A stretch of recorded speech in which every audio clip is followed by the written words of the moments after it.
Inventory levels, you know, I'm back again like every week. I got all the data that you need to know about so you can make the best decisions. So inventory, let's talk about it. 568,000 homes currently on the market throughout the whole entire nation. That's down about 3,000 from last week, which was 571,000.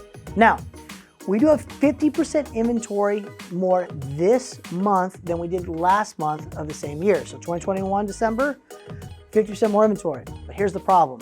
We're still 38% more inventory less than 2019 pre-pandemic levels. So let me break that down very simple. We don't have enough inventory, okay? We need more. Good news, new inventory is on the way.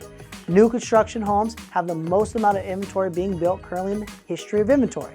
So 2023, we should see a lot more inventory from new builds, which is going to be really, really good for people who want to have options, whether pre-sale or new homes. So, want more information on the inventory and the 2023 projections? Please reach out. I'll be more than happy to go over those with you. But before I go, I must tell you something.